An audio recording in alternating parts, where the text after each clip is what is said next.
Hi, this is Siofra's Magic Alcove, and I'm Siofra Bradigan.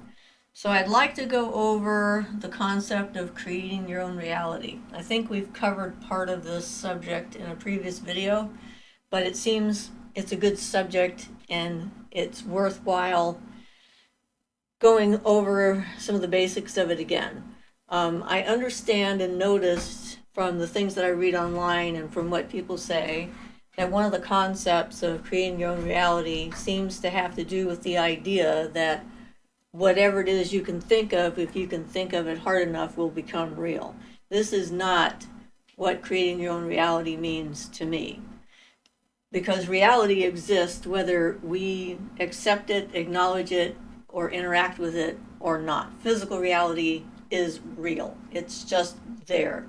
Regardless of our ideas, our notions, our concepts, our philosophy, our religion, our spiritual path, none of that stuff impacts physical reality. It doesn't care about what we think about it or what we think it is. It just is there. And that, I think, is some of the misunderstanding about the concept of creating your own reality. So, I'm coming from the place that trees, rocks, the earth, the planets, the solar system, the universe, the galaxies, the stars, and everything that we can perceive and interact with on a physical plane has existence whether we get to see it or not. That old phrase of, if the tree falls in a forest and no one is there to hear it, does it actually make a sound? And the answer is, of course, it makes a sound because there's the rest of existence and of life that is there to hear it. And physically, it's falling onto a surface which is producing a sound wave, which is making the air move, which is what sound is. So those kinds of, I don't know, slick, I don't know what to call them. They can get some of us confused at times and make us, I don't know, question our own reality in the sense that do we really know anything that's going on? So we're starting off with the fact that reality, solid reality exists, period. The kind of reality that you can change is your internal reality. You create the atmosphere within which you exist and the things that you choose to focus on. Now, we've talked about the different planes, the astral plane, the mental plane, the akashic plane. The akasha will basically just sort of like keep track of everything, if you want to look at it that way, and sort of know what's going on. It doesn't differentiate between physical reality, astral, or mental reality. It's just sort of all of reality. Although it's also the place where our soul, spirit, energy comes from. But in the astral and the mental plane, there's a huge amount of room that we can maneuver in and affect. You can look at some basic things. We've had a couple of members of our group that have freaked out over what we consider some pretty basic things. One person, everything was great until we talked about the idea of wearing robes, and that was a deal breaker for her because apparently the associations she had with people wearing robes conjured all kinds of, I don't know, dark potential for controlling people or doing bad things. We're not sure because it was in her head, not in ours. But that was the reality that she had created. And instead of confronting the creation that she made, this association that she had, and understanding where it came from and looking at it, taking it apart and saying, well, this doesn't really make sense because a robe is just fabric, a piece of material. What people in robes do is different depending on the person who is wearing the robe.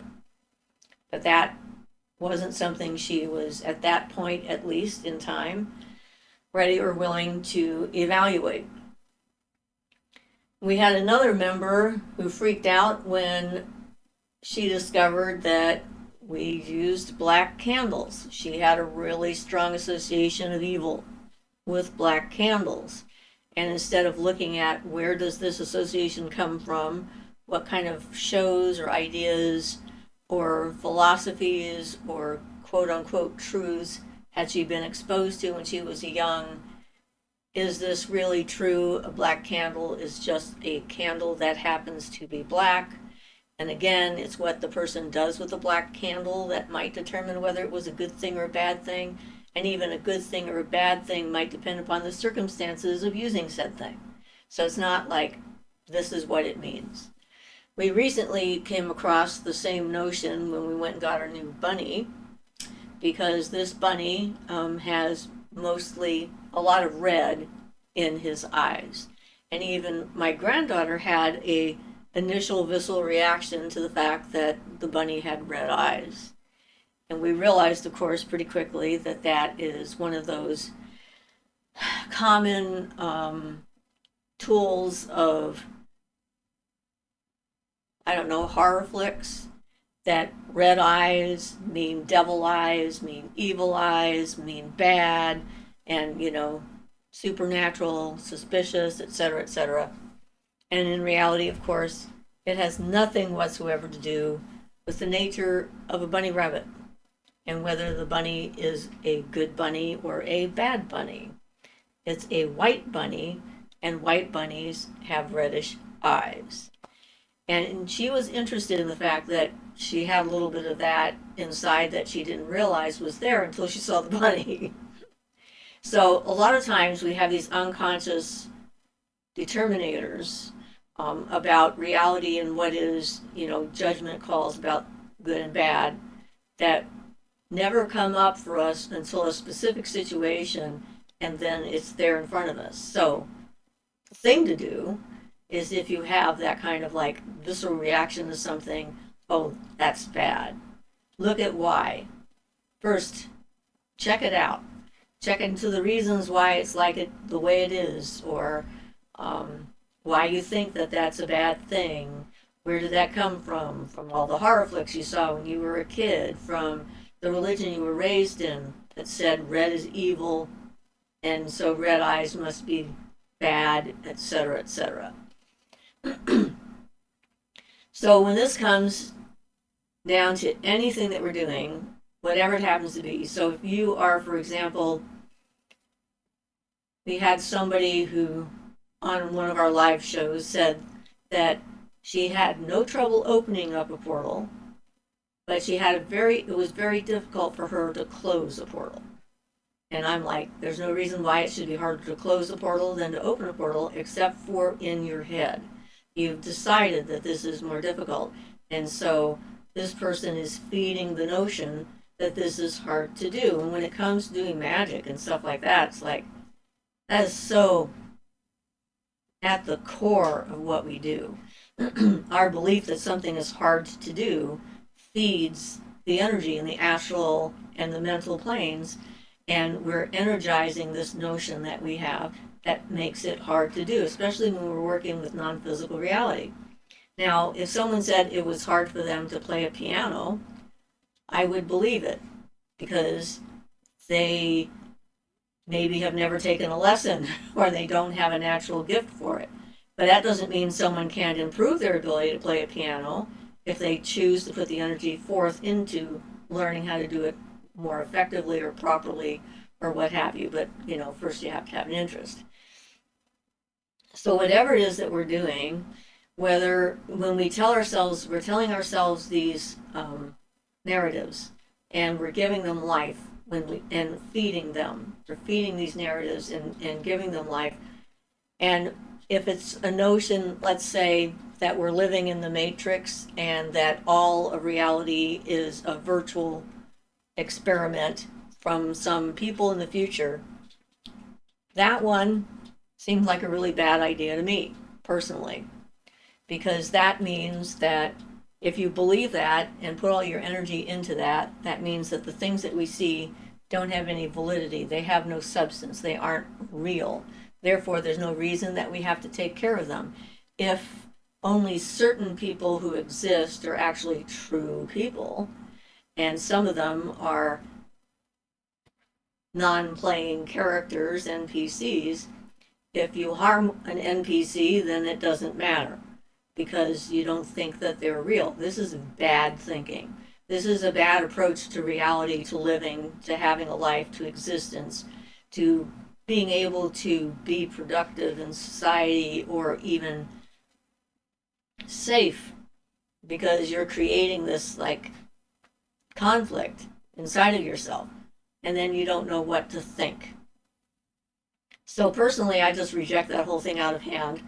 Apparently it was a thought experiment that a physicist came up with once and thought it was, an interesting idea or notion. And then, of course, the Matrix movies came out and kind of solidified it. Don't know which came first. I suspect that the idea came first and then the idea of the movie or the books that preceded the movie, followed that, but who knows? It doesn't matter. The thing is just because people believe in something doesn't mean it's true, because belief isn't necessarily reality. And so you need to look at your beliefs and what you think is going on and evaluate it.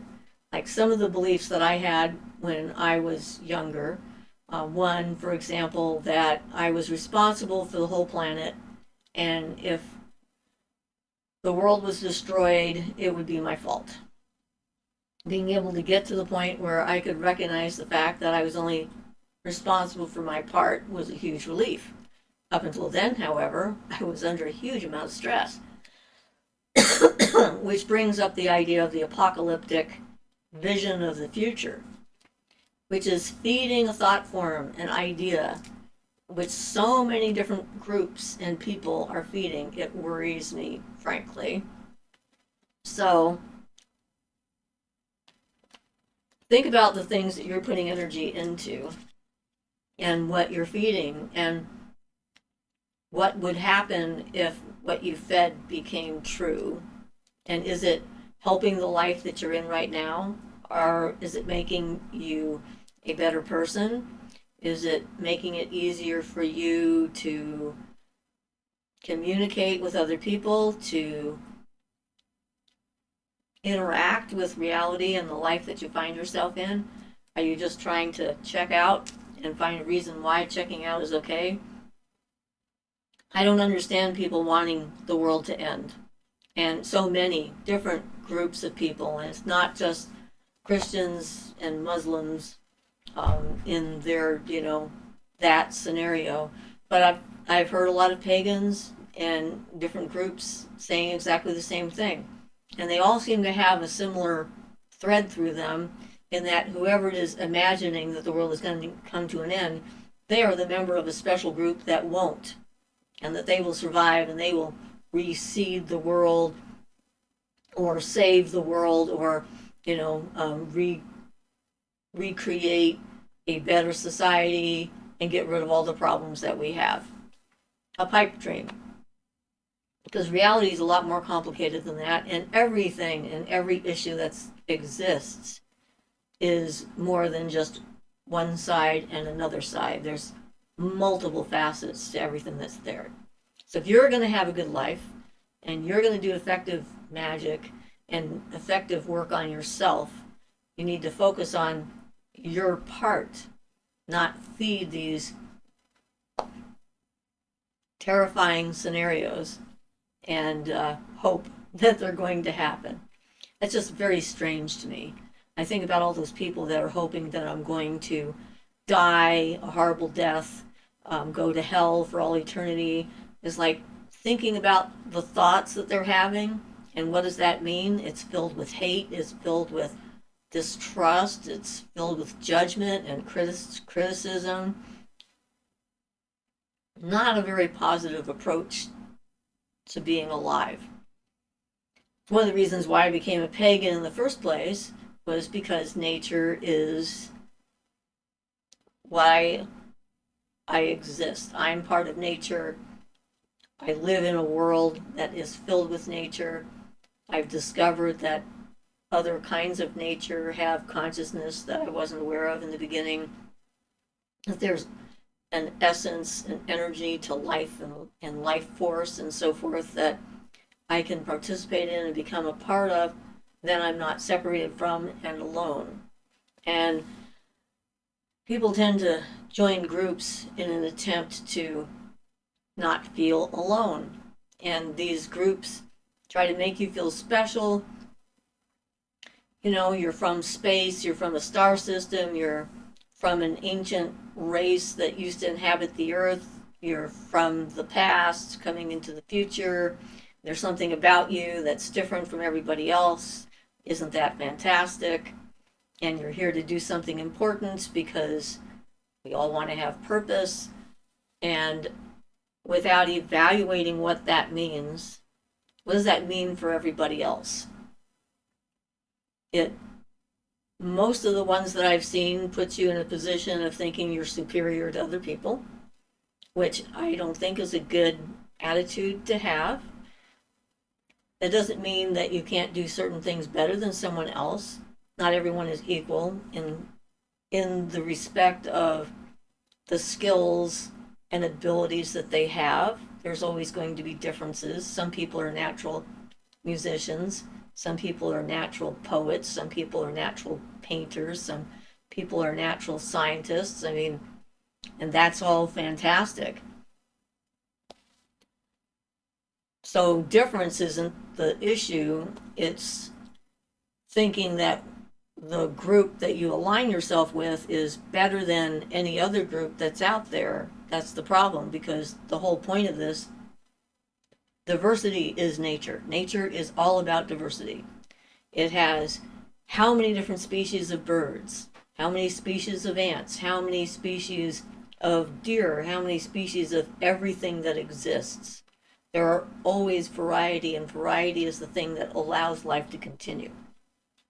So just because you align yourself with one group doesn't mean that other groups have no validity or no value and aren't important. They are important in their own way.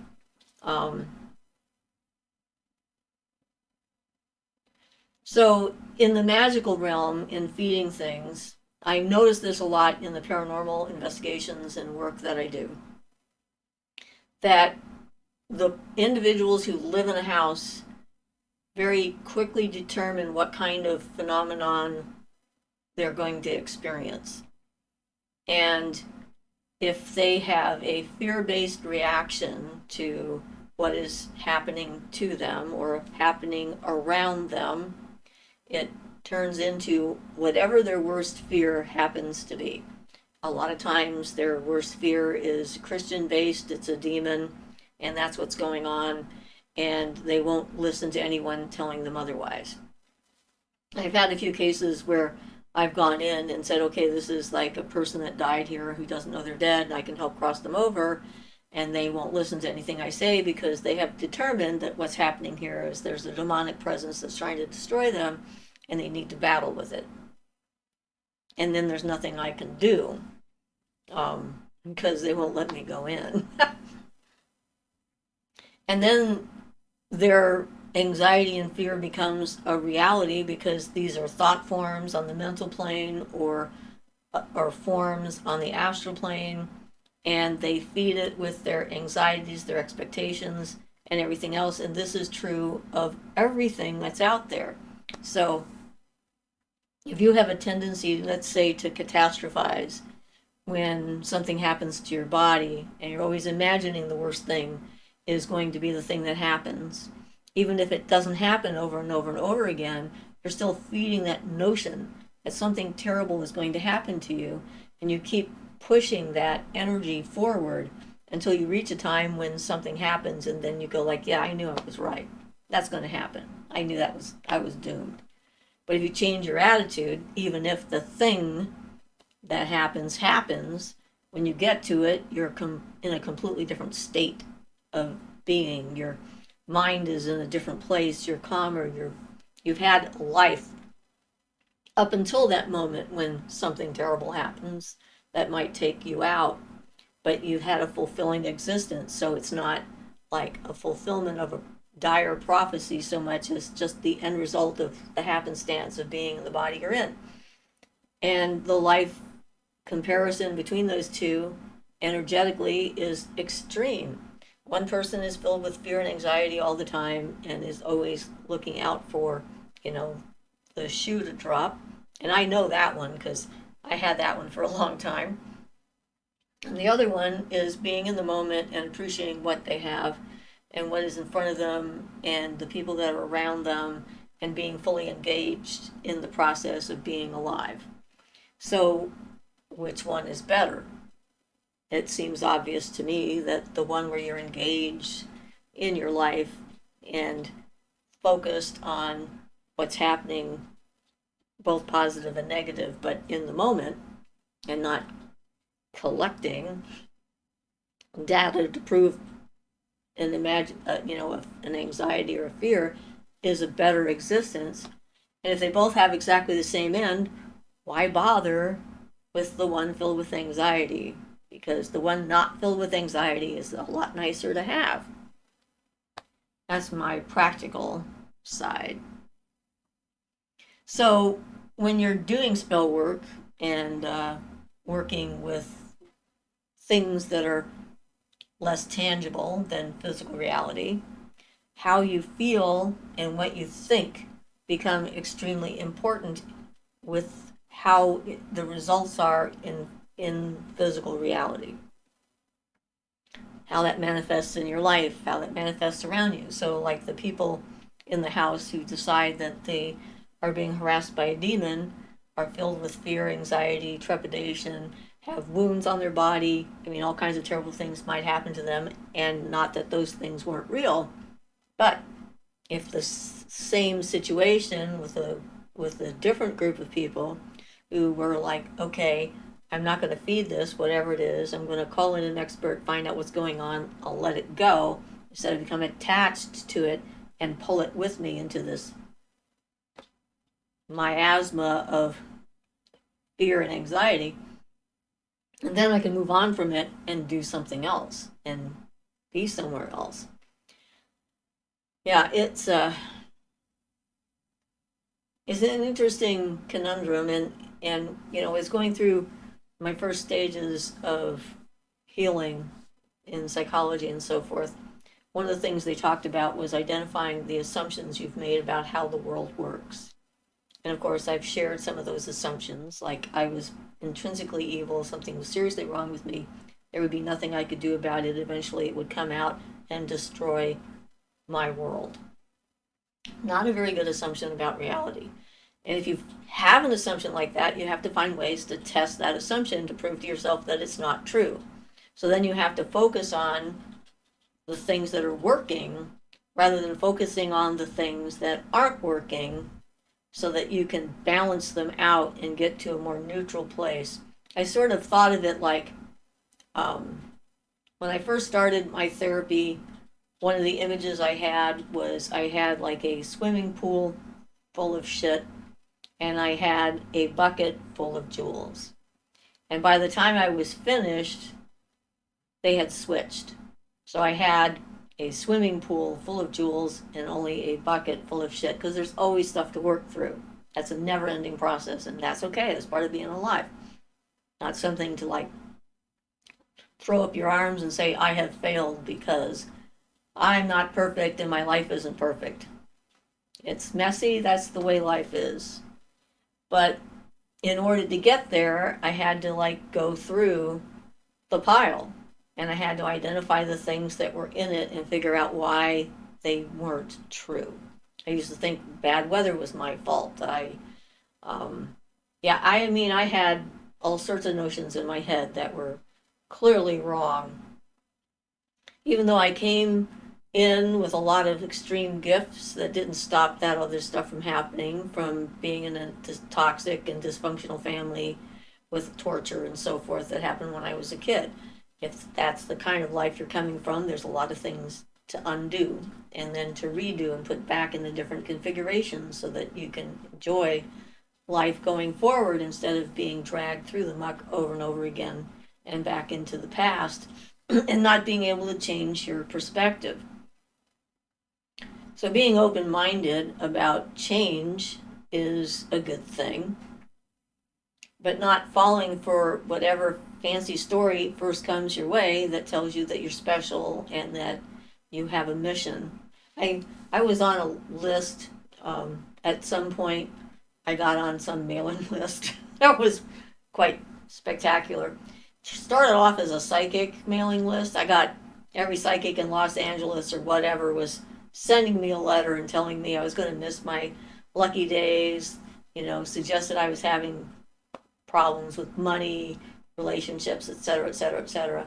Some of obviously were hits because they're so general, and I loved how they tried to trick the average person by printing up a form letter and then supposedly going through and marking out with ink, parts of the letter, and then writing in cursive, specially just to you, even though it was clear to me that those were also printed and the whole thing was printed. And I had this tactic I used at the time, and I wrote back to several of them. And I said, tell you what, you give me the winning lottery numbers, and I will give you 10% of my proceeds, guaranteed. No one ever took me up on it. Then I got some of the other types. I had a group that wrote me and says, we've been looking for you for like a long time. We were a special group of people that have been born here to help save the planet. And we've been trying to find you, and your name came across our desk, and we realized that you were the one that we've been looking for. And tell me I'm special, and I have special talents, special abilities, and of course these are all true to a certain extent. And I read through this entire thing, and I'm thinking, well, this is a different approach than the fear-based approach, which is you're going to miss out on whatever great things coming your way because you didn't send me $40. So at the end of this, they have a membership fee. I don't remember what it was, $40, $50, something like that. So I wrote them and I said, hey, if you've been looking for me for this entire time and I'm that important to your work, why do I have to pay to join? Needless to say, I didn't hear back from them either. And, I don't describe people trying to make a living and so forth, but that's definitely not my approach to making a living and telling people that they're all special and they're right. Everyone is special, of course, in their own way. And every life is important because it exists and is part of reality, but not more so than someone else's. And yeah, I've had to do a lot of creating my own reality because of what happened to me. First, with being born with all the clairs and so forth, and being like sort of blasted wide open. Some people seem to think that that's a fun, great thing. And I'm here to tell you, no, it is not. It is not fun to be walking outside and seeing spirits and interacting with them on a regular basis when no one around you can see them or hear them or know what's going on. It doesn't really help you very much.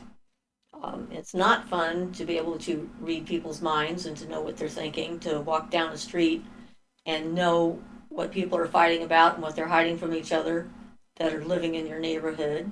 I didn't like that at all. It's not fun being able to feel other people's feelings all the time and being bombarded by either their physical ills or their mental and emotional ills or their spiritual ills, whatever it might be. Not fun in the least, and very difficult to learn how to control when you're thrown in the middle of it. So I had to learn how to ground, which is something that I still do on a regular basis. It's not something that comes naturally to me, considering how I was born. I had to learn how to control my thought forms, what I see, what I don't see, when I see them, whether I'm going to see them or not, whether it's good for me to see them or not. That's been a huge struggle, along with all the emotional trauma and whatnot that I had to recover from being a victim of sexual and physical abuse and mental abuse from the time I was had memory, really, because my father was my first abuser. The desire to want to help is huge in my makeup. My empathic abilities sort of prime me for wanting to make people feel better, because if they feel better, I feel better. So it's sort of selfish in a sense, but it's there. And learning when to say no, when to say yes, what to say yes to, realizing that you cannot change anyone else. It's not possible to change another human being. You can maybe influence them, give them a new idea, um, make them think about something that might help them along the path, plant a seed, but change can only come from within. And no matter how powerful you are, no matter how great a psychic or a telepath or magician or witch or whatever you happen to be, that is one power none of us have. We cannot change someone else. Only they can change themselves. So your job is to change yourself into what you want to be and how you want to interact with the world and to make your life work. Um, so Ian is in the back room checking on something. Um, so yes,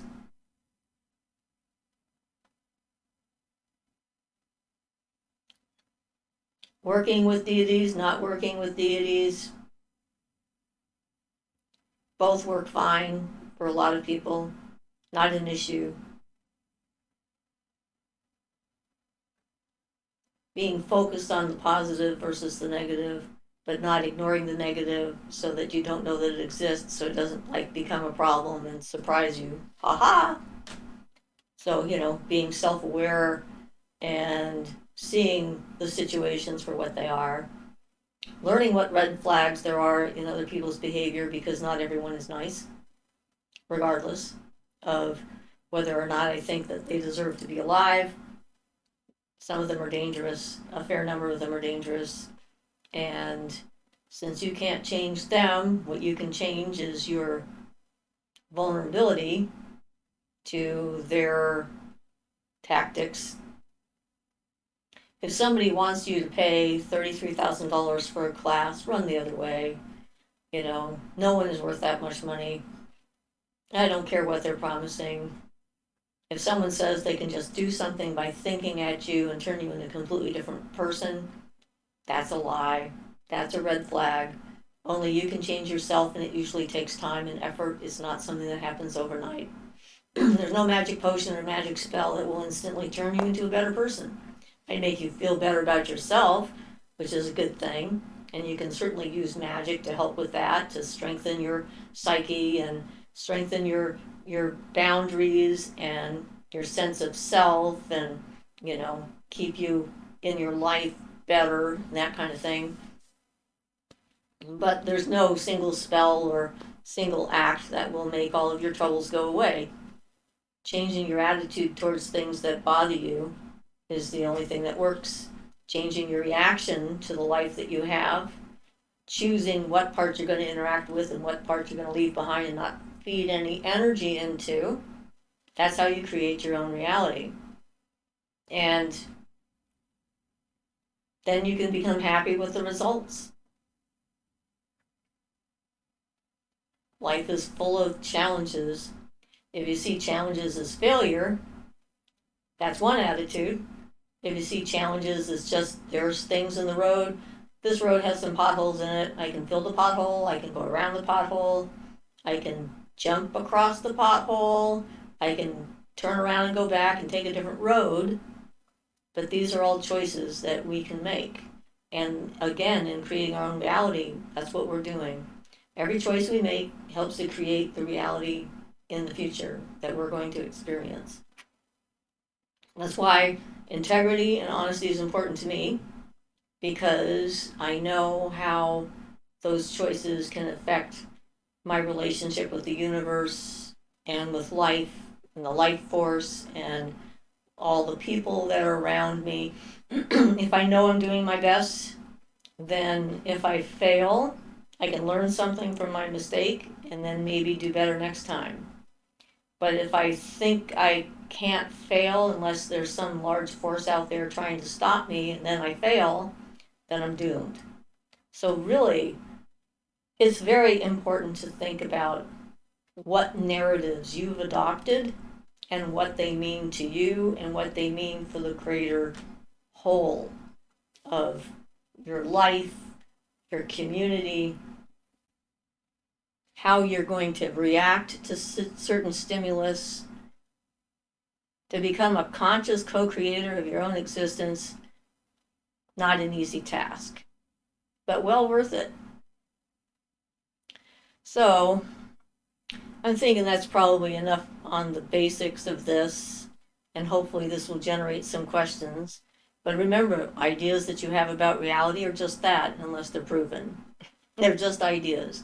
And if an idea doesn't serve you, doesn't make you a better person, doesn't give you more, I don't know, foundation from which to exist in real reality, then evaluate and reevaluate what you believe in.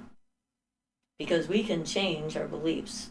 We may not be able to change the physical makeup of the universe. We can change how we interact with it.